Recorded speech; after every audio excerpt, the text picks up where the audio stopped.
হাটহাজারী আন্দোলনে অনেকজন আহত হয়েছে। আমি বেশি আহত হয়েছিলাম। ডাক্তার বলছে আমি বাঁচবো না।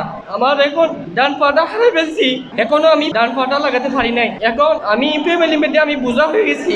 আমি সরকারের কাছে অনুরোধ জানাই, আমাকে যেন একটা ব্যবস্থা করে দেওয়া হোক আর একটা কর্মসংস্থান করে দেওয়া হোক, এটা আমি সরকারকে চাই। আমরা পার্টির পক্ষ থেকে ঘোষণা দিচ্ছি, ইনশাআল্লাহ আমাদের এই সন্তানের কৃত্রিম পা লাগানোর দায়িত্ব আমরা গ্রহণ করলাম। সেই যাতে করে কর্মসংস্থানের ব্যবস্থা করা যায়, সেই দায়িত্ব এই পার্টির পক্ষ থেকে আমরা গ্রহণ করলাম। আমরা একটি নতুন বাংলাদেশ নির্মাণ করতে চাই। আমরা সবার বাবা আছে, সবাই বাবা বলে ডাকে। আমার সামনে বাবা বলে ডাকে, যে আমার থেকে কিরকম লাগে। আমি বাবা বলে কাউকে ডাকতে পারতেছি না।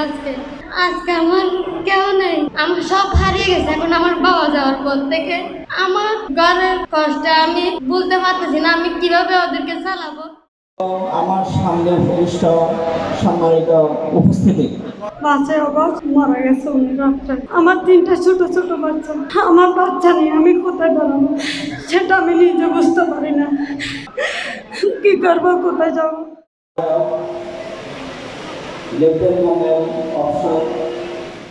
একজন মনীষী বলেছিলেন, স্বাধীনতা অর্জনের চেয়ে স্বাধীনতা রক্ষা করা কঠিন। আমি আপনাদের কাছে এটুকু চাই, আমরা যে স্বাধীনতা আপনাদেরকে এনে দিচ্ছি সেটা যেন আপনারা রক্ষা করেন।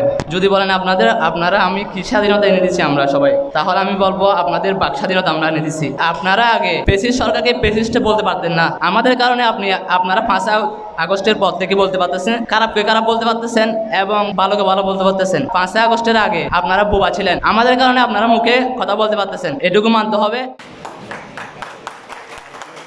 নেতা কর্মী বিয়নেরও ফালাই দিয়ে রে একাই গেইবি ইবই যে শেখ পরিবারের চরিত্র। শেখ মুজিব বাংলাদেশের স্বাধীনতার সময়ে ব্যাকুনেরও ফালাইয়ারে দেশেরও ফালাইয়ারে পাকিস্তান গেইবি। একইভাবে ওর সুকন্যা শেখ হাসিনা বিশাল দল, দেশ সম্পদ, দেশ বাপর সম্পদ, বাংলাদেশ ব্যাংকের এর বেআইনেরও ফালাই দিয়ে রে বড় বাড়ি গেইবি। এত মাঝে মধ্যে আবার টুকটুক করিয়া কথাবার্তা হয়। আর তো বিনোদনের দরকার আছে, কিছুতে বিনোদনী নানার যোগান দেয় আর ফোনই। আসলে সাংবাদিকতা করতে গেলে যে সরকার থাকে, আমরা সরকারের সাথে অনেক সময় তাল মিলিয়ে কাজ করি। আমরা চেষ্টা করি সবার সমস্যাগুলো আমরা তুলে ধরার জন্য। ইতিমধ্যেও আপনারা জেনেছেন অনেক আমাদের সাংবাদিক ভাইদের গায়েবী মামলা হয়েছে, সেই বিষয়গুলো আপনারা দেখবেন। আমরা চাই যারা অন্যায় করেছে তাদের সুনির্দিষ্টভাবে মামলা হোক, সেটা আমরাও চাই।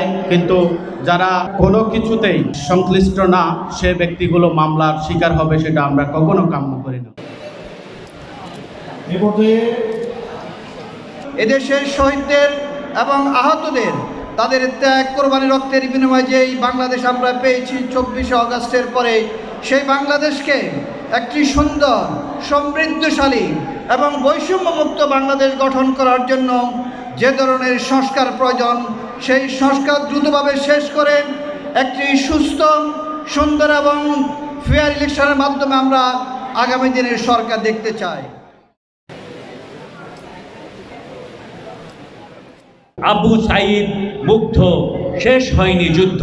ওনারা কিন্তু আমাদের যুদ্ধের পথ দেখিয়ে গিয়েছেন। এই পথে আমাদেরকে এগিয়ে যেতে হবে।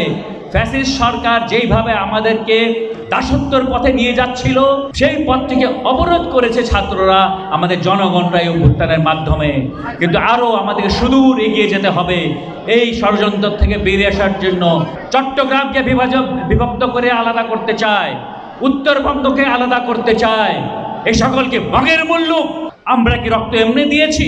দরকার হলে আমরা রক্ত আরো দিব, কিন্তু কোনো অবস্থাতেই 1 ইঞ্চ মাটিও আমরা কারো হাতে হস্তান্তর করব না।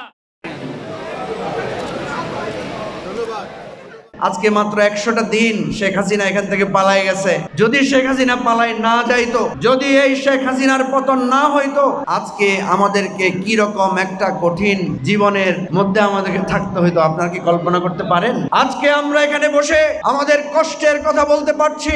এখানে আমার একজন শিক্ষক, উনি আমাকে বলেছেন যে আমি সিদ্ধান্ত নিয়েছি প্রতিদিন 5 মিনিট করে আল্লাহর দরবারে আমি কান্নাকাটি করব, যা আমরা ভুলে যাবেন না। এমন এক কঠিন সময়, এমন এক রক্তাক্ত সময় আমরা পার করে এসেছি। কল্পনা করলে এখনো আমাদের কাছে সেটা স্বপ্নের মতো মনে হয়। 5 তারিখ আমরা যখন জেলখানায় ছিলাম, দুপুরে আমাদেরকে যখন লোকেরা এসে বলছে যে শেখ হাসিনার পতন হয়েছে, বিশ্বাস করেন আমাদের কারো বিশ্বাস হয় নাই। আমার তখন মনে হয়েছে যে এটা একটা বানানো কথা।